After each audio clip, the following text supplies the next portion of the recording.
This is the weekly weather with Maxina and April, where no matter the forecast, it's always sunshine and snow.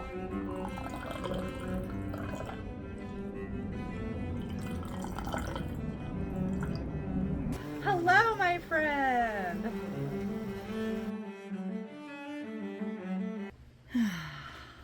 Hello, my friend. Hello, my friend. It has been a minute or 5. It's so good to be here with you. Thank you. I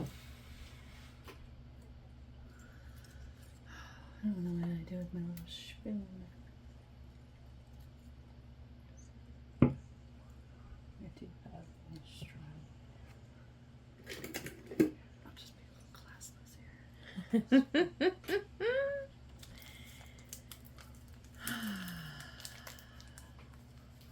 It has been a season. It has, all kinds of storms, all kinds of weather, situations. Yes. All of it. It's been... And for everybody I know. Yeah. I don't know anybody who's not, going through something. Yes. Even the winds are, crazy. Yeah. So, yeah. Yeah. Would you like to pray us in? I can pray us in, yes, ma'am. All right. Awesome Father, thank you so much for all the seasons. Thank you for this beautiful day. Thank you for long trips and reunions. Thank you for successes and good conversations. Please guide this one and put your voice all in it and let us be your vessel. And in your name we pray. Amen. Amen. So, quick recap for our storm riders. This is our first episode back in the same room in a minute. You had a family member that needed your assistance, so you were off helping with that. Yeah. And then I had a family member who passed, then celebrated my 30th anniversary. We've had a mutual friend go through a crazy hurricane of a storm. Yes. And then I also had another friend who was going through some things that I had to go and do a little rescue mission on. And it's been a time. a whirlwind. My sister got married while I was gone, and she's got a newlywed life. That's right, because that happened while we were doing the remote. Oh my goodness, yes. Yep. Yeah. And it was so crazy because, I was worried about getting plugged back in, but the week I got back, that weekend, it was everybody I knew had stuff that they needed. So I was just I just came in and I was able to dive in and reunite with everybody on their various things, And so that was really good. But no, literally everybody we know is gearing up. Or stuff is happening. Oh my gosh, it's so stuff wild. Is happening. Yeah. So wild. What a season. So how have you been carrying yourself through what's the ups and downs on that? I know we got to touch base a little bit with your grandmother's memorial service was so lovely. That was just so well put together, and everybody was just sort of celebratory. You could tell that she lived a good life, and she went especially hearing what you said about her, her going the way that she wanted to go. Yeah. And that's just, I don't know, that's the blessed thing. And your whole family was lovely. I want to say 2 years ago, she and I started some preparations. That's still really hot. By the way. God. Right? Just like us. So about 2 years ago, she started talking to me about, okay, I know it's coming. And I was like, you think? And she's like, yep. I feel like I'm making it to my 95th birthday. And I'm not sure how much after that. I said, okay. I said, let's start doing the thing. So she pulled out her old documents from when her and Granddad purchased their plots back in the 80s, I think it was. Okay. Good for her.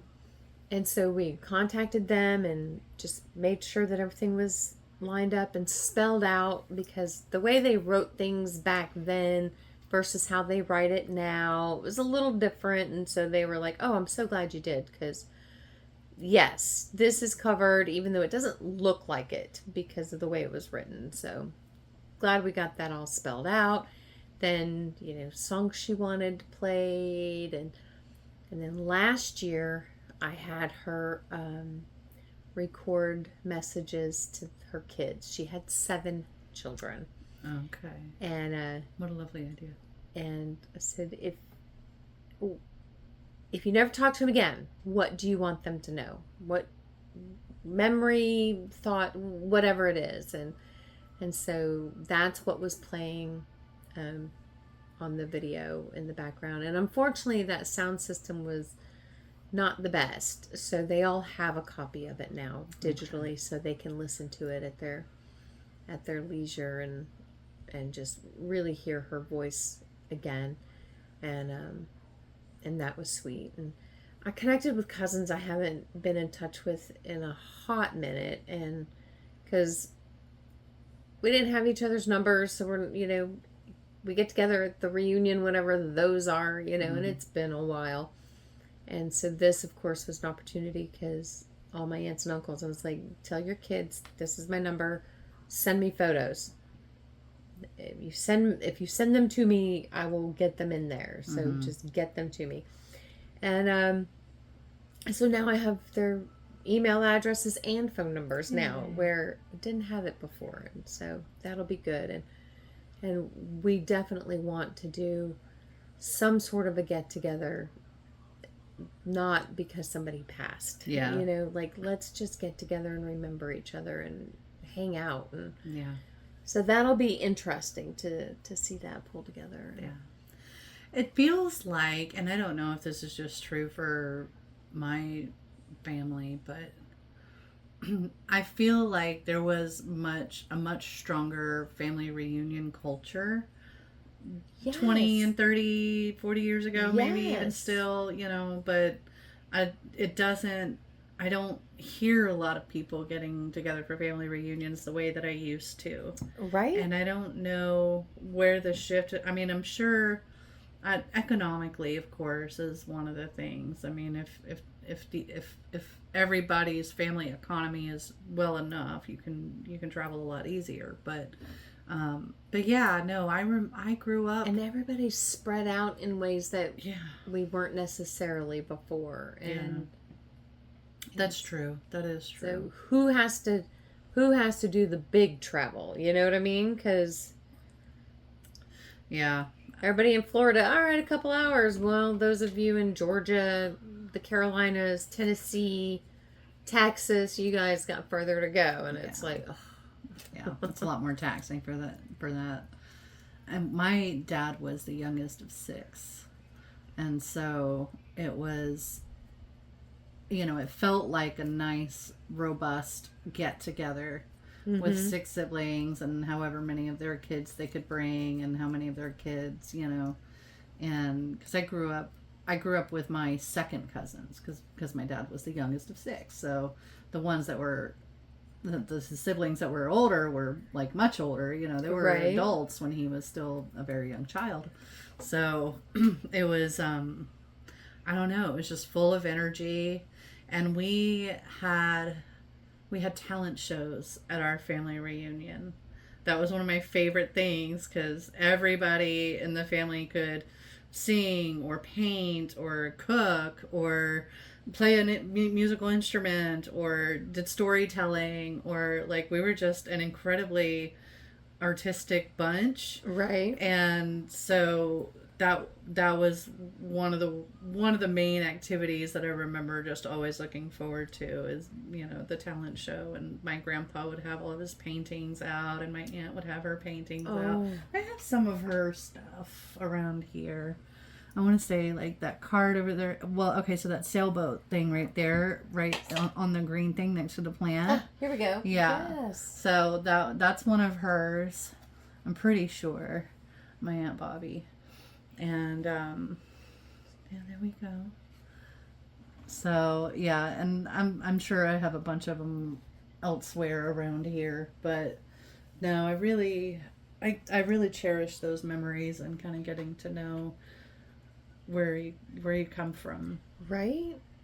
And I can't even think of a place big enough if we just went with my cousins, right? So my generation and our kids and spouses and grandkids, because some of them have grandkids already.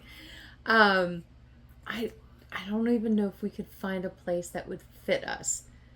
Yeah. We are so many, Yeah. and it used to be any holiday or birthday was a family reunion because people would get together. Yeah. So out of the 7 siblings, 1 has passed, and 2 are dealing with Alzheimer's. Oh. And so there's just the 4. So maybe that would be just the 4 siblings, and then all of the kids. Like, yeah. There's a lot. Yeah. Many. We There's did I think those my 15-bedroom lodges in Tennessee or whatever. Right. It's like that's usually where we ended up. With I feel like if I remember correctly, my dad and my Aunt Nora are the only ones who only have the single child.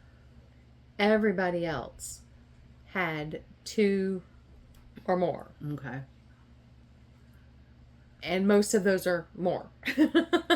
Okay. And then each of them all have 2 or more. Nice, healthy families. Yes. Yes. One aunt has 6. One aunt had 6. One aunt had 2, but out of her 2, her one has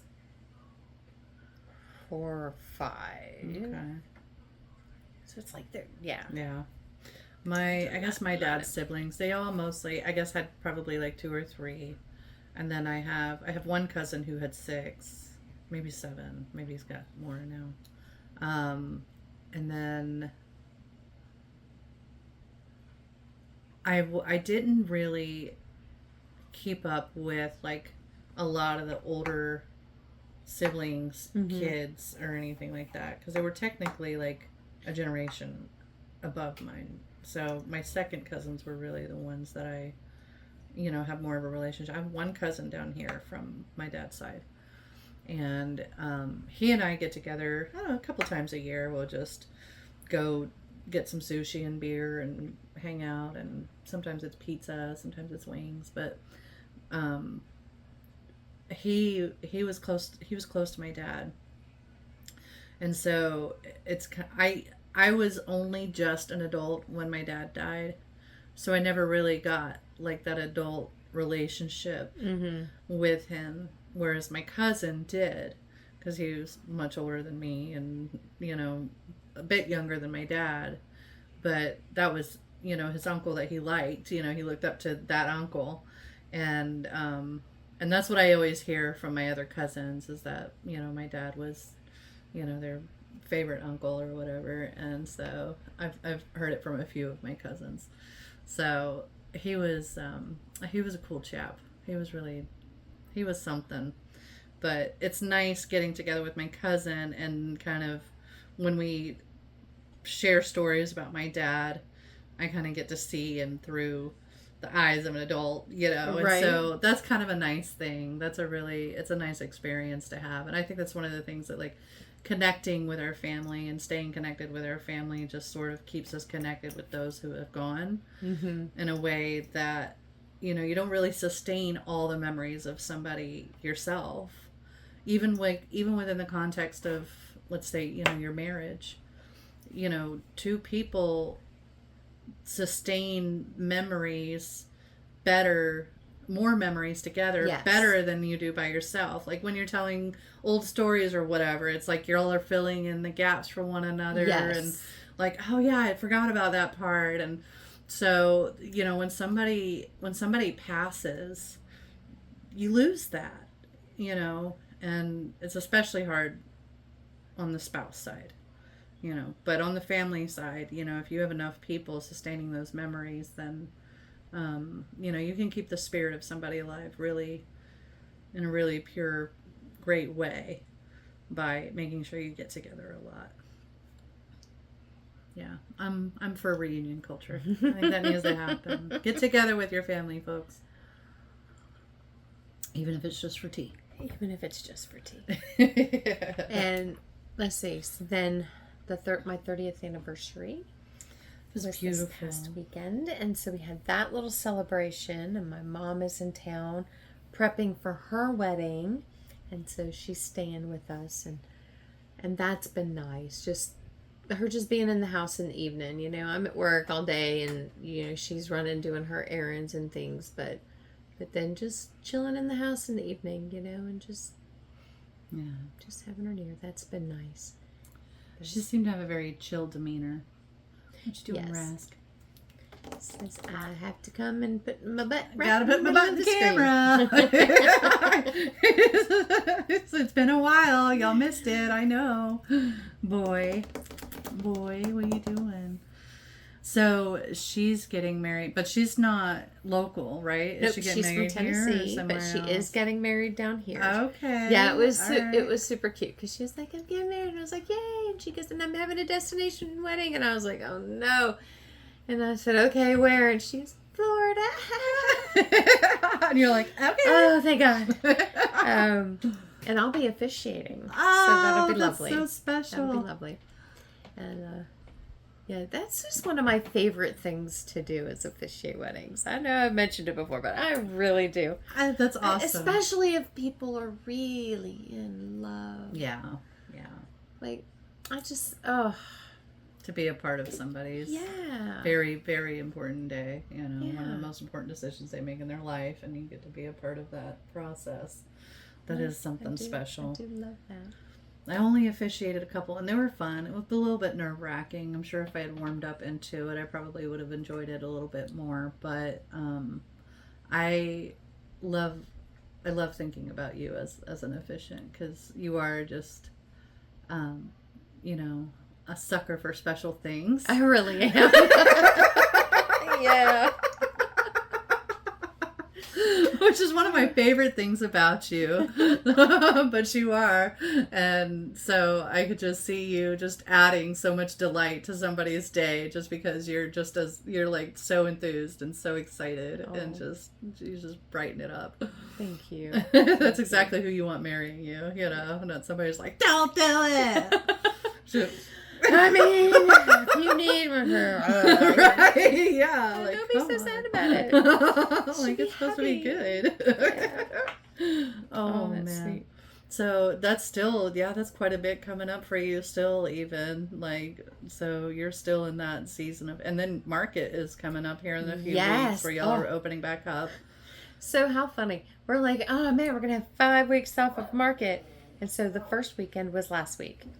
And we're like, it's also anniversary weekend. Okay, so good. Whew, we need that break from Market. Oh, wait.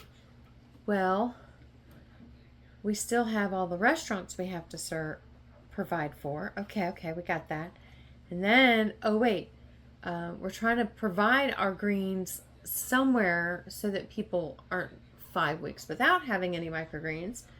And so Carl had already pre-planned for us to go to Wesley Chapel, stay at an Airbnb for Friday night and Saturday, kind of let's just decompress. And well, all the work we had to do Thursday for all of what we normally deliver on Friday, and then stuff we had to do Friday for the stuff that we normally are doing on Saturday without actually doing Market.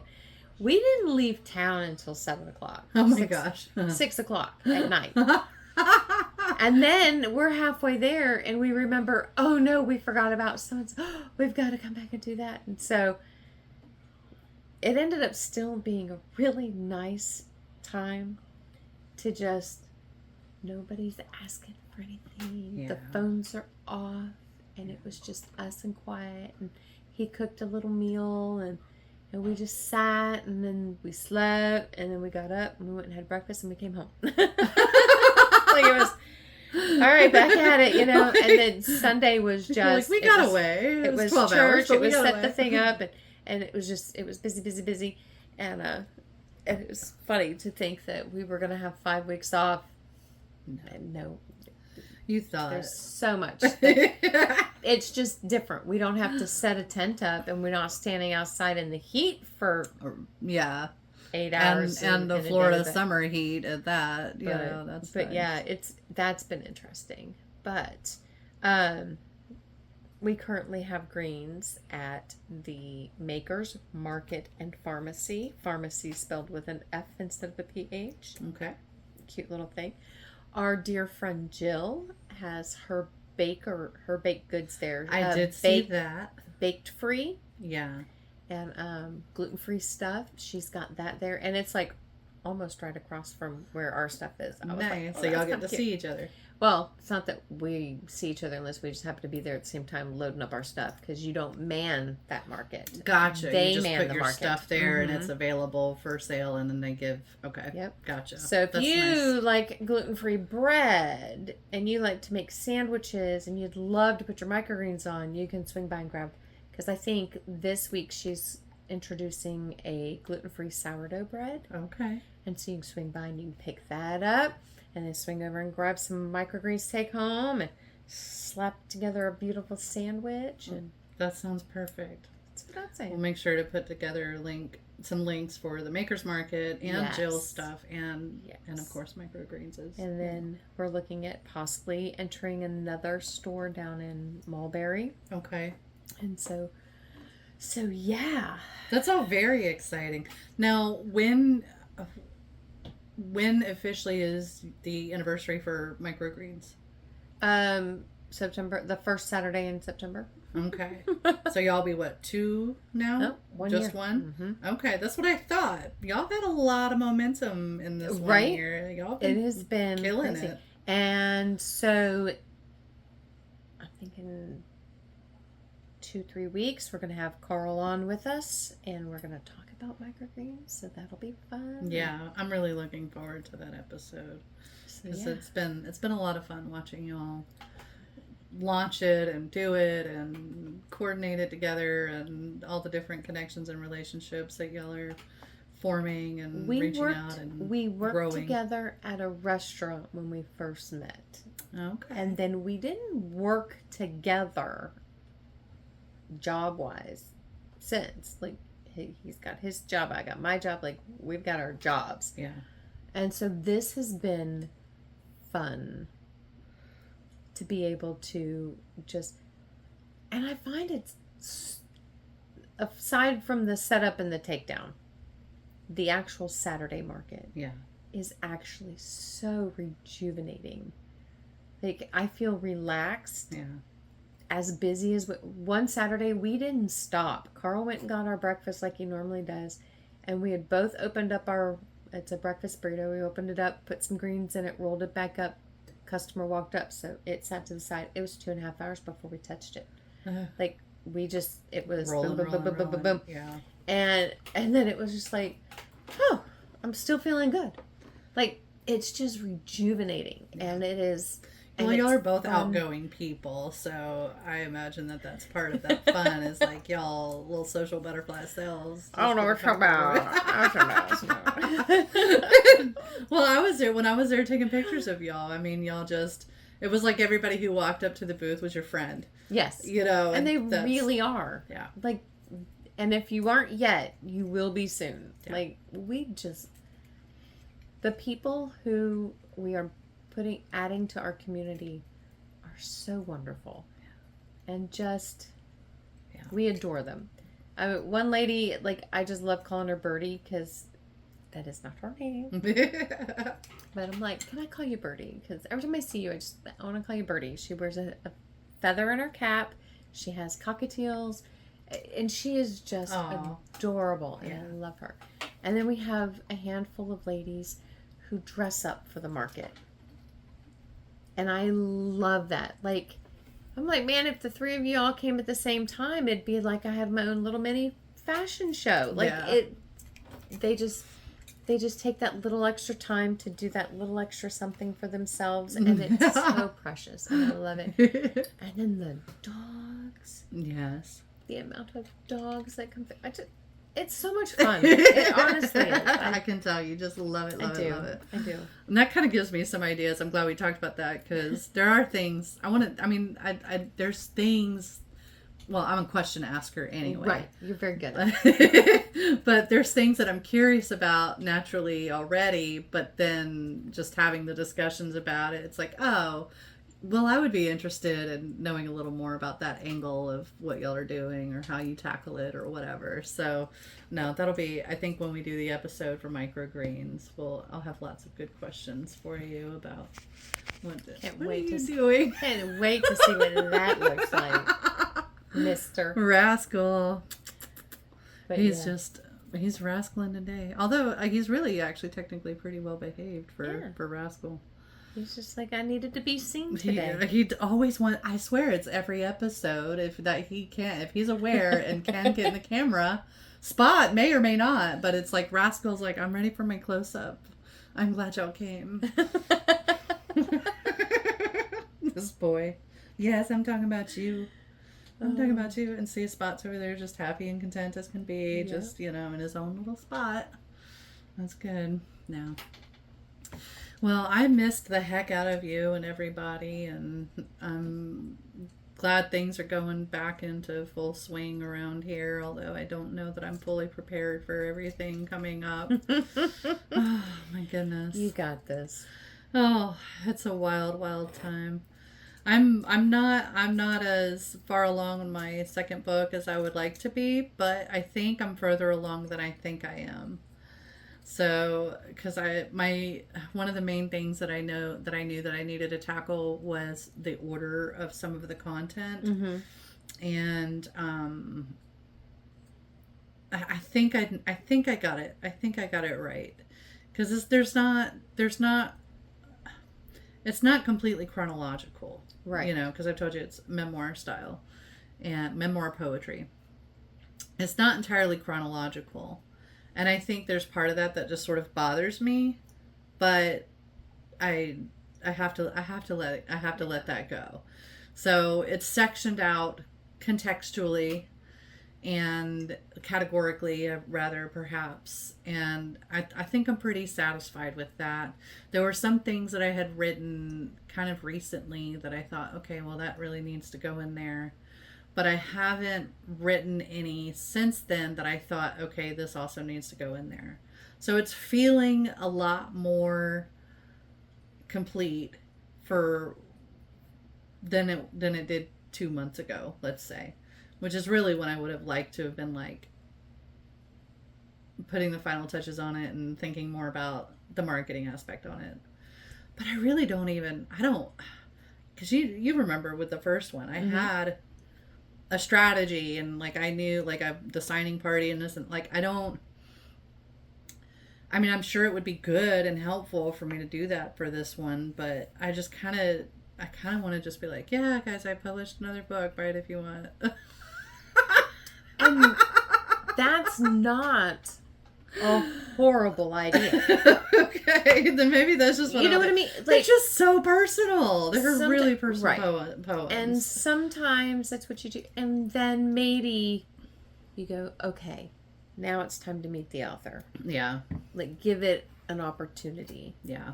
And then people will be like, this meant something to me, and it resonated with me. And when you talk of the girl walking on the road, and I'm like, yes! That one's your favorite, I know.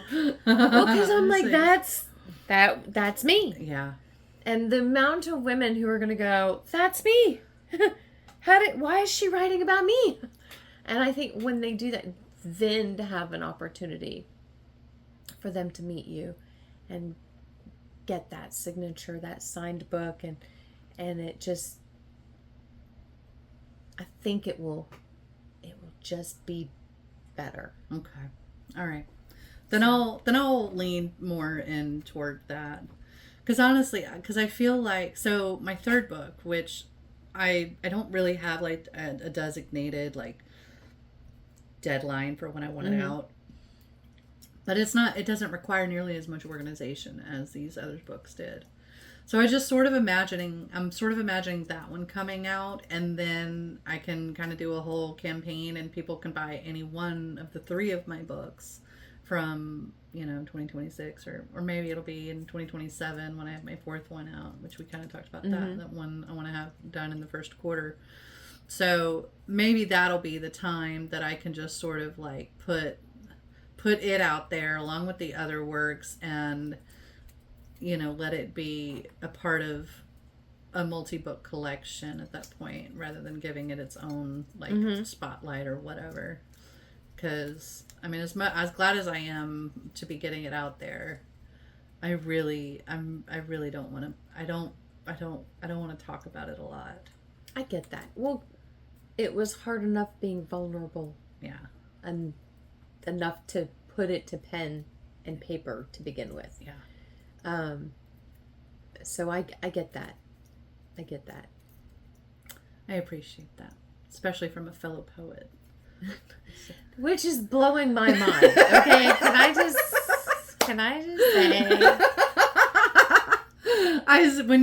When I saw that you wrote a poem, I was like, it was like giving birth. He's a proud mama. I was like, look at her all inspired and writing a poem. I mean, it was just, y'all, storm writers, April wrote a poem, and it was like, there was not a single thing that I would have changed about. Like, it was just, I could tell it flowed out of you. It honestly did. So this is how. So, grandmother passed at 10 p.m. on Monday. We had to wait until 11 for the particular person to come and actually call it, which is so dumb. And so her official time is 11. It was like 11:20 by the time they got there, and I was like, that's so silly. Then now we have to wait for her to be picked up. So that's going to be another hour and a half. So my dad and my uncle were going to stay, and I said, all right, I'm going to head home now because I got work tomorrow, which seems weird, right? And I'm like, but I need to be busy. Yeah. But I texted the group and I said, I'll be there, I just don't know when. And they were very understanding. And so by the time I get up, and I'm just doing it slowly because I'm up at 4:30. I'm leaving the house by 6:15, and I'm headed off to work. And I think I woke up at 6:15 and just slowly get my day. And so it's 9 o'clock and I'm headed to work, and I drive a Jeep. So Jeep drivers passing by and waves, and it hit me. Like, these people have no clue. Like, zero clue that somebody precious died yesterday. Like, they just nod and smile and all heading to where we're going, and it just, like it. The profoundness of it. It hit me on my way to work. And so when I get to work, I have to just focus on work. I can't think about anything else. And because I have to stay focused, just stay on it. Yeah. And when I leave work, Carl's like, hey, I just finished what I'm doing. Meet me for dinner. And I was like, all right. But I get there before he does.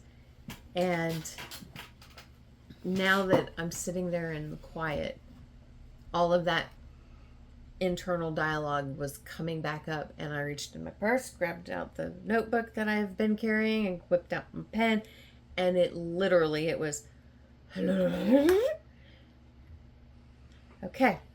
And closed it and put it back in my purse, and then he walks in, and it was a little bit after that I sent you the picture of it, just because I was like, okay, I don't know what I'm supposed to do with it, but it's here. And I've three. I've had 3 people ask me if they can use the poem. And I'm like, yes. Yeah. Because poetry, it's not meant to be kept. No. It's meant to be shared. It is. It is. But yeah, it was. I was glad you chose to share it. And I think the fact that other people want to use it speaks to the universal nature of it, which is what a poet does. Like, they recognize something profound and they create it and express it in such a way that everybody's like, yes, that's my experience. So it blew my mind. My dad snatched it right up and put it for her memorial, and I was like, oh. Yeah. I mean, I didn't expect that. I knew that was going to happen. I expected. I don't know why you didn't expect. I was like, that's going. Not. I just know that's going in the bulletin. Oh, but yeah, it was. And it touches my heart that words that flowed from my heart mean something. So the fact that you've got a book of moments like that are just vulnerable and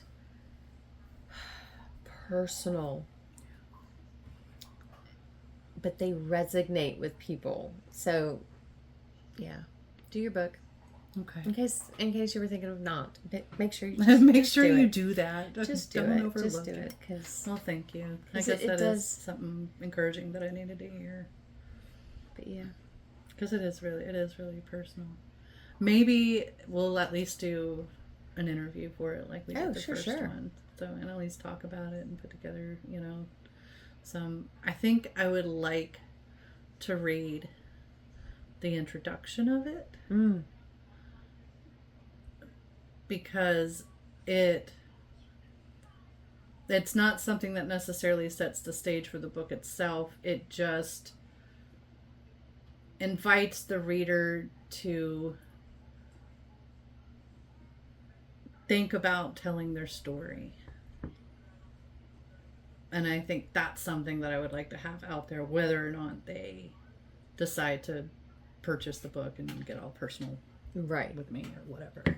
So maybe that's more or less what I'll just plan around, is like at least put that out there, and that'll be the campaign around it, is just a little bit of that introduction. Which, did I send that to you? I know I sent it to Snow after we had the conversation. No, you did not. Yeah, I did. I sent it because there was something she had talked about putting together a poetry book. And I was like, yeah, absolutely. Like, I'm going to encourage that. Yes. Right. And so I had sent her just a little snippet of what my introduction said, because it sort of spoke to, like, calling out the artist to put the work out there. And it was relevant to the conversation that we had. So maybe I'll send it to you, but if you think you'd rather be surprised when I read it to you here on the podcast, then I'll hold off. Yes. Okay. As much as I don't like surprise. Okay, I love a surprise. I don't like the anticipation of waiting for something that I know is coming. I want it now. Yes. I know that. I just want it now. Right, yeah, because I know about it right now. Right. So I just want to experience it now and then enjoy it. Well, buying things for people for their birthdays or Christmas even, like, if I buy it early, because I'm a firm believer that if the thing is on the shelf and it screams your name, I need to buy it for you. Fair. Yeah, fair. And it's usually because it's something that you have specifically said that you've been looking for, hoping for, or it is something that is just so you, And when that happens, and I'm like, no, I need to give it to him now. Yeah, but the birthday's not for another 4 weeks. I can't wait that long. I need to see the joy on their face now. Now. Do not make me wait. That is so funny. As a matter of fact, I found something for my friend Teresa. Her birthday is in August, but not till the end of August, and it was just a little something. But I knew it would spark some serious joy. And she's happened to be around, and I was They're like, like, I got something for you. you can wait till your birthday if you really want to. She went, no, please, can I have an hour? I went, yes, you can. All of us women are ridiculous. That's what it is. It's all of us. None of us want to wait. We can have a good thing now and a good thing later. That's what we want. We want a little bit now and a little bit later. So I totally get that. I do. Well, in fact, I remember being the recipient of some of that generosity, quite a few times from you. You're like, I got something for you. I got something for us. I did something. Yes, I did. Yes, I did. There's been a few times you're like, I'm like, what are you talking about? I haven't gotten you anything. Oh, yeah, I did. yeah, no, there's been a few things. This right here being one of them. Oh, that's fun. But yes, I do. You're good to your women, I your friends, and your family. do. I try. Yeah. I try. Sometimes that's really all it, takes is, having the thought and wanting to do it, and the resources is, Oh.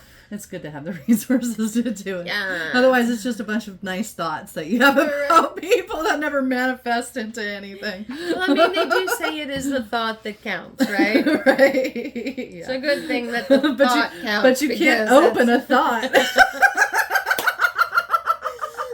Oh, could you imagine? Let's get together for Christmas. All right, we're going to exchange gifts. What'd you get me? So this is what I thought of. Can you picture it? Isn't it the best? I have a way of doing that. I'll be like, here's the present you have, but here's what I would have done. Right, this is what I wanted to get you. This was my idea, but this is the Temu whatever version of what you're actually getting. Because I always want to do the biggest, grandest thing for somebody. So anything I ever do feels like it's a dud. Like it feels like a dud compared to what I want to do for the people that I love. I'm like, if I could, I would send you on the vacation of your dreams. But here's a coloring book. Of vacation places? Right, yeah. That's what it feels like. It's like... Oh, that's so funny. And I think part of that is my stepmom was like, she was the best gift giver. And and she could do what she wanted for people, and she did. And so every big gift and every nice pair of shoes and every purse that I clung to, I like, it's incredible. It's an incredible feeling to be a recipient of beautiful things that people bought, because gosh, it just made them think of you. And I always want to do that back, but I'm not as well resourced, and so I've always considered myself not a good gift giver, and it's made holidays and things like that very difficult. But I think that was one of the reasons that I sort of really leaned into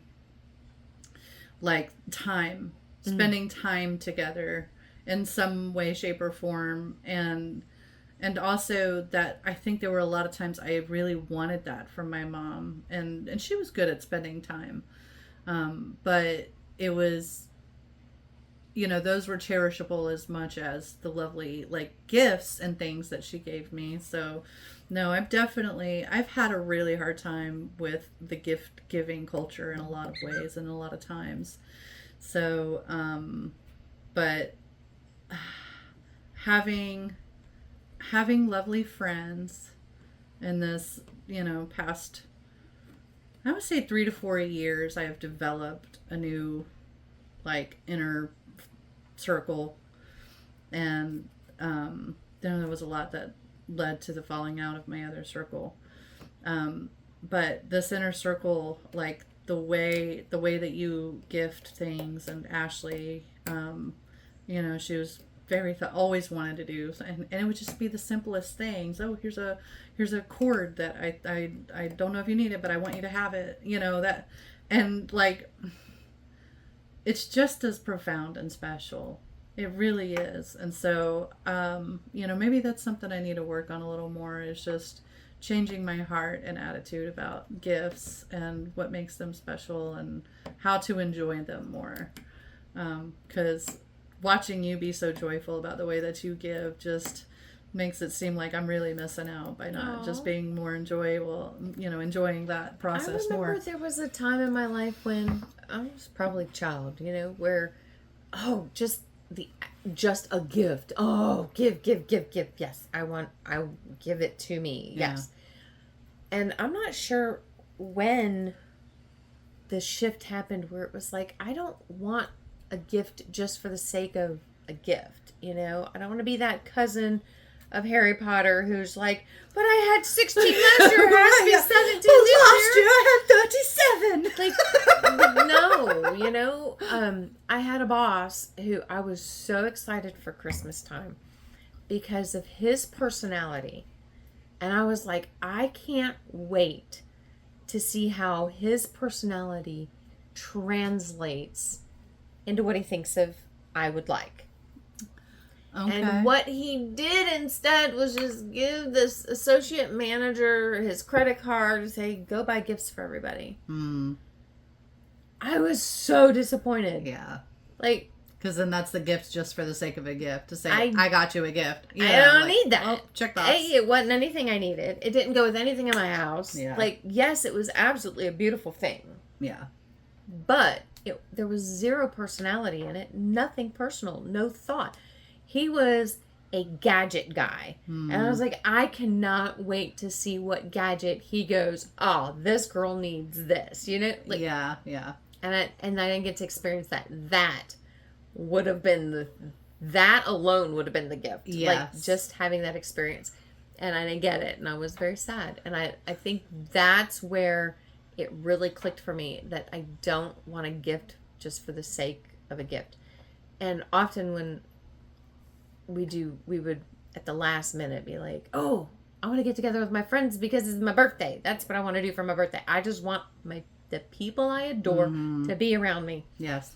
And they're like, oh, I can't bring a gift. Please don't even think about that. Right, you are the gift. I want your presence, yes, not your presents. Yes, that's exactly. Yes, ma'am. Yes, ma'am. And absolutely. And I don't know. I always say my favorite thing is seeing a face I love. And I don't know if I instilled that properly in my children or not.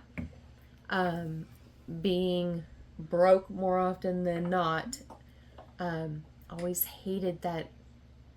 Going to someone else's house and they're opening the presents in front of everybody. Like,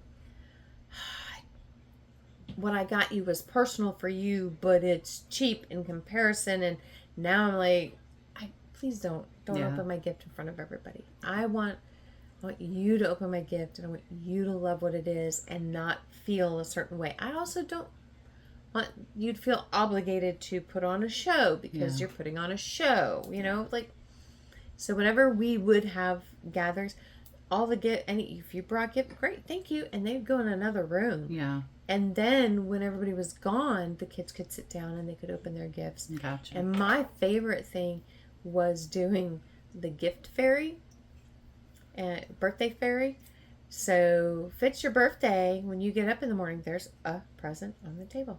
But it's a small present. It's probably the smallest present, right? And it's a slow build-up to the big one. Right?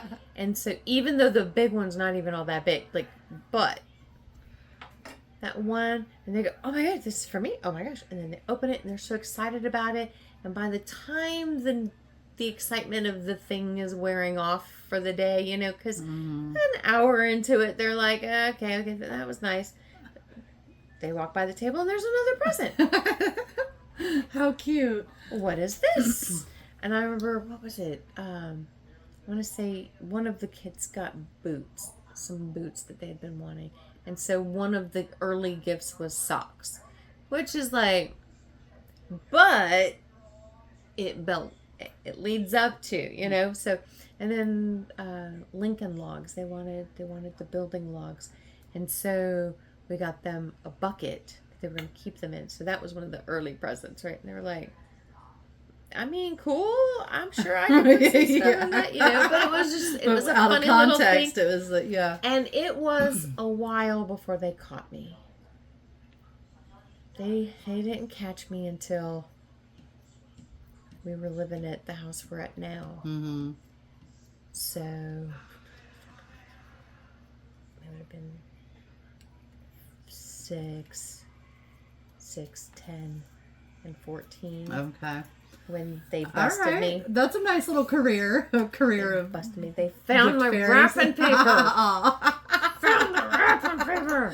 Gave yourself away. Yeah. You gave yourself away. They were like, I knew it. That is beautiful. And I was like, you knew what? And they were like, birthday fairy. And I was just like, what? Doesn't everybody have a birthday fairy?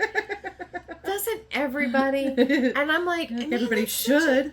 And it's just such a lovely way to know there's no, grandma always gets me the socks and underwear, right? Like, there's none of that because it's not assigned to anybody in particular. Now, if you have something special that you want to, then please, you present it. Right, then bring but, it in. Yeah. You know, a lot of times, like, my mom would be like, hey, here's somebody, go get the kids and whatever.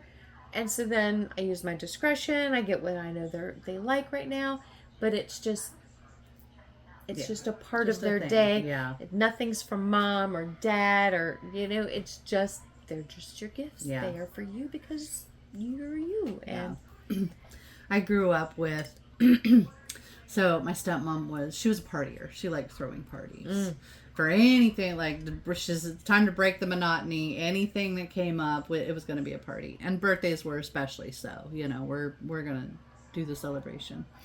And I don't remember if this was something that I ended up doing one year, but I definitely had the idea and I wanted to go through with it. But I don't know I don't remember if my daughter was into it or not. But because we always did, you know, when I grew up, it was you did things in order. There was like an agenda, you know, you have the cake and then the presents and, like you say, open up in front of everybody, and that's fun.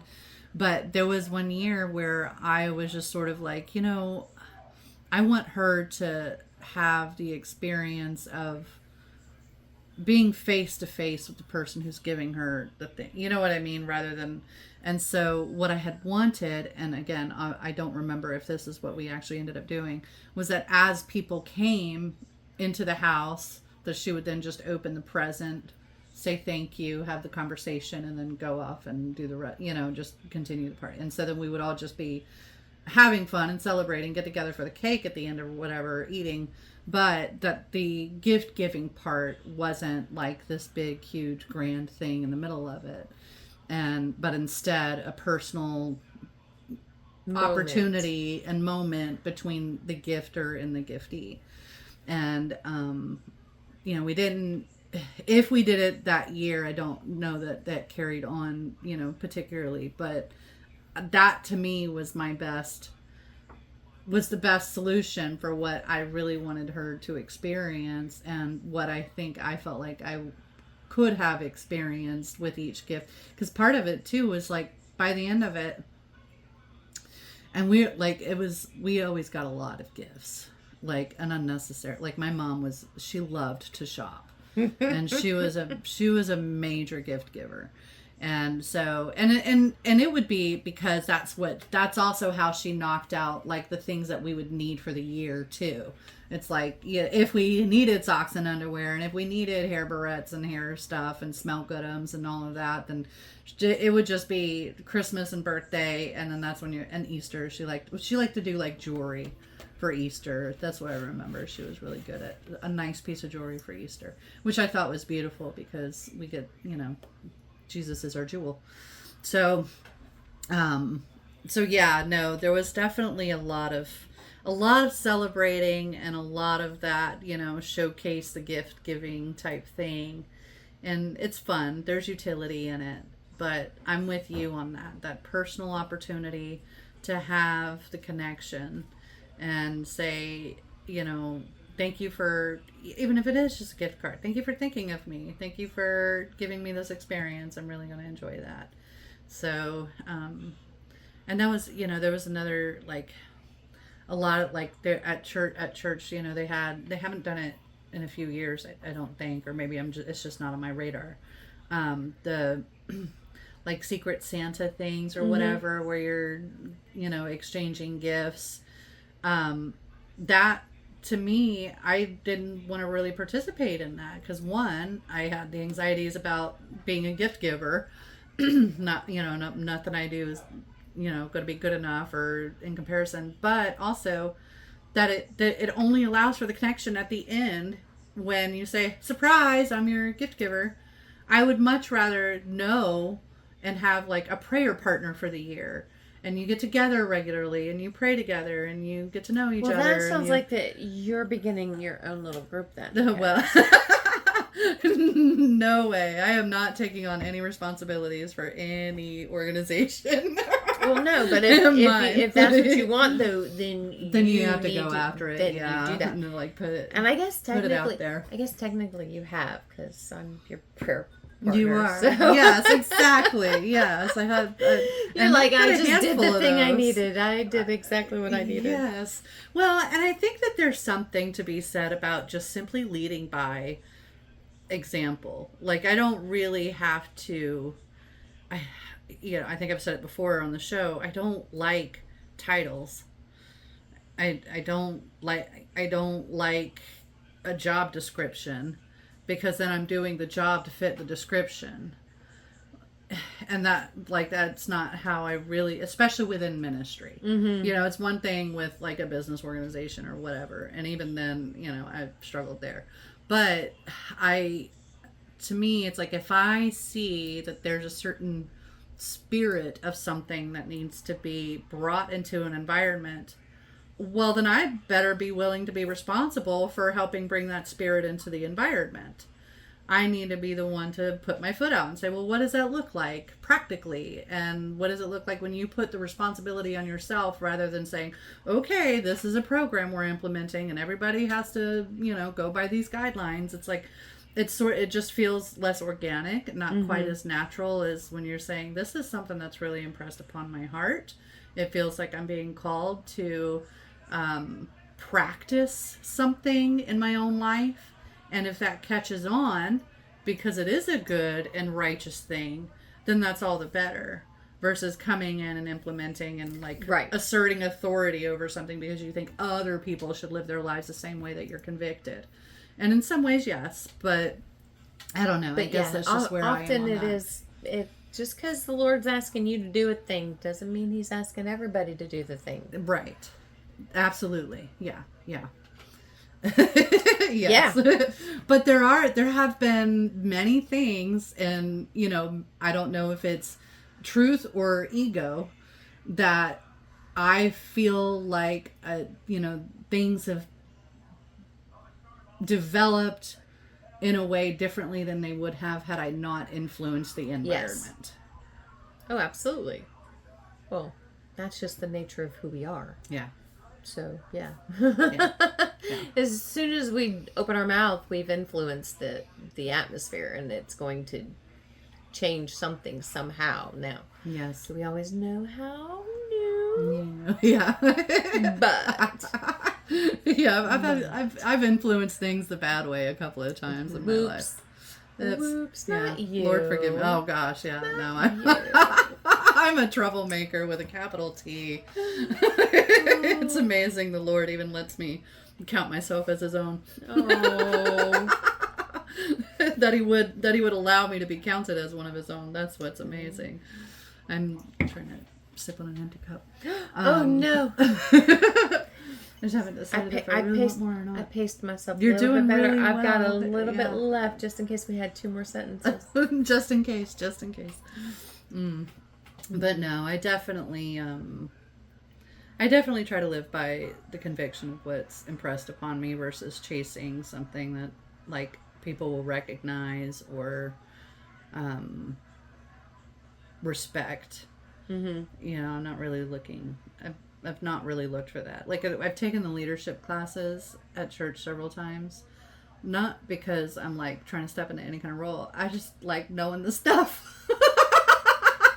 So I don't know if they're expecting anything from me or, a couple of times we've tried, but I'm doing stubborn. The thing, but she doesn't step up later. So, and sometimes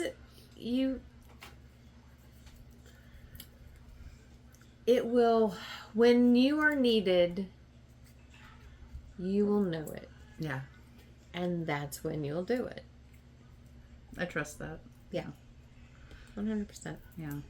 Well, and I like that. So there's a lot of people in my personal life too who come to me for biblical wisdom, counsel of guidance, fellowship, because they know that it's good-hearted. Mm-hmm. And I think those are things that leadership development has helped me develop. But I always like the attitude of coming at something as equal students. Mm-hmm. And I think that's one of the things that I just sort of like, I don't know, I'm turned off by a lot of times in church leadership, is that that's not really the approach. It's not a we're equal students. It's I know more than you, and and then sometimes that's probably right and good and maybe supposed to be practiced in some places. But I certainly get a lot more out of the teachers and the leaders who come at it like, hey, you and I are in this together and I can learn from you as much as you can learn from me. There's so much more richness in that, I believe. Yeah. Iron sharpens iron. That's one of my really most favorite proverbs. And probably the thing that I enjoy the most about engaging in fellowship with fellow believers is getting that iron sharpens iron experience. That's what I'd like to be. I'd like to be iron for people. That's my goal in life. So it's a lot of fun. I miss catching up with you, girl. Right? This is so good. This was so necessary, so needed. And we fumbled it. We missed 2 episodes, y'all. We missed 2 recordings. So y'all probably maybe noticed that gap. Our 7 listeners. But it was necessary. Yeah. It was necessary.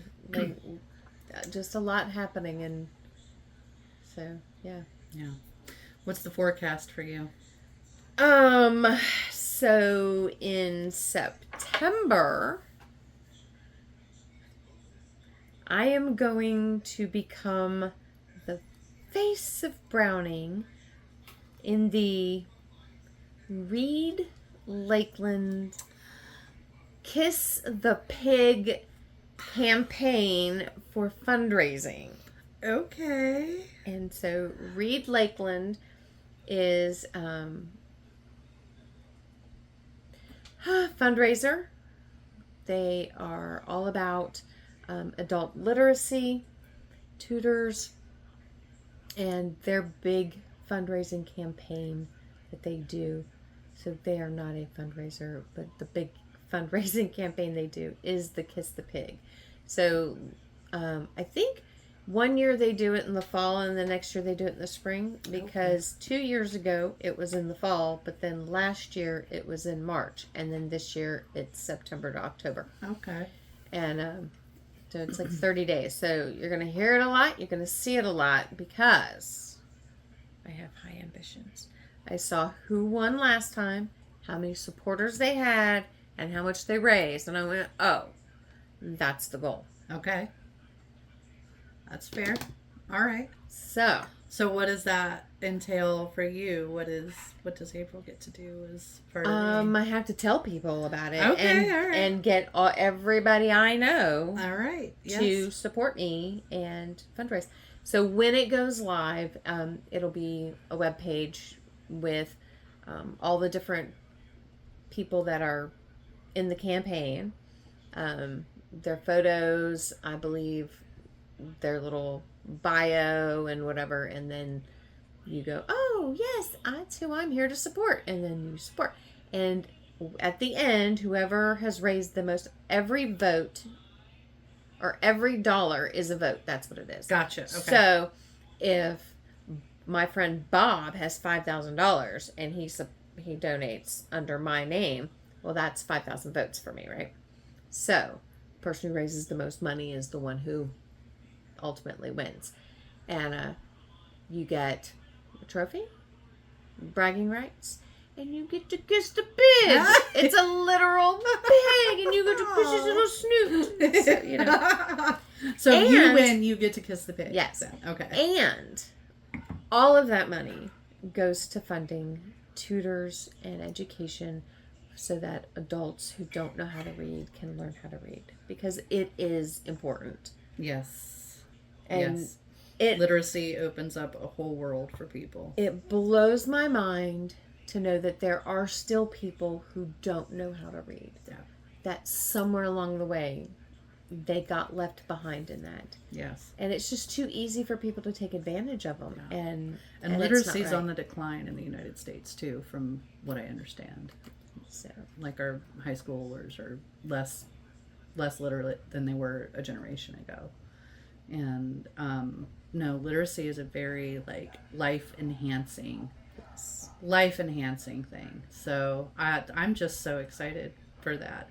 So in September we'll have a call to action for people to go vote for April. And so on 9/10 I'll go to the meeting where they go, okay, this is the info, and that, I believe, begins the campaign. And then on 10/9 is when they announce. So it is literally 30 days from you're in it and here's who's won it. So well, that's very exciting. So be on the lookout for that. We'll have a Kiss the Pig episode, I guess, or something. We'll talk a little bit more about that when the time comes. Well, that'll be after. So with my forecast, September 2nd is my 40th birthday. So that's my forecast. The 2nd? Oh, that's just a minute away. Yeah, it's just a few weeks. It's a few weeks now. So, and honestly, I haven't. Almost every year of my adult life, I've pretty much been the one I spearhead my own experience, because again, I just want to make sure that I see everybody I love, and I don't, I didn't really have, my soon-to-be ex, he would do things and plan things, but I guess I sometimes would have a little bit of a control issue of making sure that I got to see everybody that I wanted to see or do whatever it was that I wanted to do. This year, no clue. I don't even know. In my head, the book being out is the big birthday thing. Okay. I'll be a 2-time author, and that's that, and whatever. But I think part of that too is just, it's been, I don't know, I wouldn't say quiet season. I mean, I've had a lot going on, this year or whatever, but I don't know. It just doesn't, I guess I don't feel like I deserve a big celebration or something, I guess. I don't know. But I'm looking forward to it. I'm at a place where I'm proud of the 40 years behind me. And that's a really good feeling. And I don't think that I could say 10 years ago that if I hadn't really focused my trajectory, that I would really be able to say that. I think I'm feeling accomplished. I like that. Yeah. So, I don't know, maybe I'm just sort of internally celebrating that. So, yeah, there's my forecast in the next, thinking about ahead, and, the week ahead is just busy. I'm able to just sort of dive back into my work schedule. As you know, it's just been kind of topsy-turvy. Everything's been crazy. And I'm getting back into taking care of my clients and showing up for the people that I need to show up for. And there's some things on my schedule that I think I'm backing off on, and I'm sort of excited to see, because I want to invest a little more personal time in my writing. The month of June, I did not scribble a single poem, not one. And but I do have, in July, I finished off the month pretty strong with a handful of poems. But I made a goal for myself in August to write 20 poems, mostly because I have 380 poems in my notes, which I have a ton more poems in other places that aren't in my notes. So that's not my total number. Right. But I saw that 380 and I was like, well, I really want to get to 400. Yeah. Let's just get it there. Right. So I'm sure you saw the post. 400 by 40. Girl. I love that. Yes. Okay. I dig that. Because, I mean, your birthday is 2 days after the end of August. So, right. 40, yeah. Might yes. as well. Yes. Help me get to 400. So I've got a few good prompts down there. Because I made a post on both Facebook and Instagram. I'm getting more responses on Facebook than I am Instagram, which is fine. But I asked for a prompt from people. And there's I've been getting some really good ones, and some of them, like, I'm immediately like, oh, like I can go to work on that one immediately, like I'm inspired. And then other ones, either I've already written something, and so I want to think of how I can tackle it differently. Ooh, okay. And so that's sort of a new and different fun challenge. That's like, I don't want to write the same poem twice. But if I can approach a theme differently, then maybe I can stretch myself as a writer in that way. But then there were others that, like, I just kind of have to sit down and, like, chew on. Like, okay, what do I really have to say about that? Or what really is my experience with that? So that's been a really fun exercise that I've given myself. So, and I like that it's the prompts are just, like, sort of directly given to me, because there's a ton of writers' pages out there that's like, here's 10 prompts and write about them. And for some reason, totally not motivated to do that. I don't want to do that. I don't want to pick a prompt and then, like, no, like, give me a prompt. Like, apparently that's how my brain works, because I'm really taking off with these. But part of it too, I think, is that muscle is a little more exercised from the monthly, at the library, I go to a monthly writers group, and it is prompt driven. And typically, so the room is typically full of story writers. I'm usually the only poet, if not one of two poets in the room. So I sort of adapt the theme a lot of times into something. I've come up with some of my best poetry in there. And so I guess that muscle is really warm, where I can respond to somebody else's idea and say, oh, well, this is what I have to say about that. I like that. Yeah, it's a lot of fun. So that's sort of in my upcoming too here in the next few weeks, is trying to get to that number, that magic number. I mean, there are some that I found in my notebooks that I could go ahead and transfer into my notes, to get that number up there. But yeah, I kind of like the idea of just having, 20 fresh ones. 20 fresh poems. And I think eventually, if I get good momentum, I'd like to publish quarterly or something. Have a new book to publish every quarter with new poetry. If I'm prolific enough, if I stay as prolific as I have become, then I feel like I could probably do that. And there's a lot less pressure with categories and formula within the book or a certain layout and all of that. So be on the lookout, leaning into that writing. So I like it. Yeah, I'm looking forward to more poems from you too. Now that you've dipped that toe in the water. See what the Lord does. That really was him. Yeah, I could tell. Yeah. Well, and because when you look at how a poem is written on a page, you can tell, like, where the thought pauses and where it continues.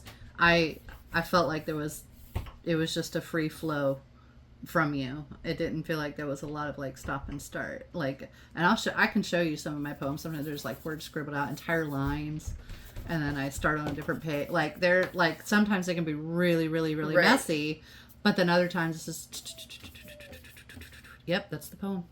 And that's what happened. It absolutely was. I could tell. That's beautiful. That is just beautiful. Yay. Thank you. I know your grandma would be very proud of you. I think she would. Yeah. Well, I think that's our weather. I think that is. For the week, don't you? Yep. All right. It's My been friend. so good. I love you. Love you.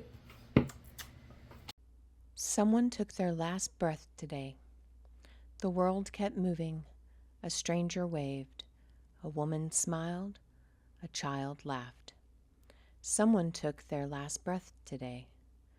The sun still rose in the east. The wind still blew through the trees. Someone took their last breath today. The world didn't notice. Traffic still moves. Time still passes. My heart still aches. Someone took their last breath today. I took my next one. A baby takes their first. Someone took their last breath today, and the world did not notice, but I did. Thank you for joining Maxina Sunshine and April Snow on the Weekly Weather. Like and follow to catch our next conversation.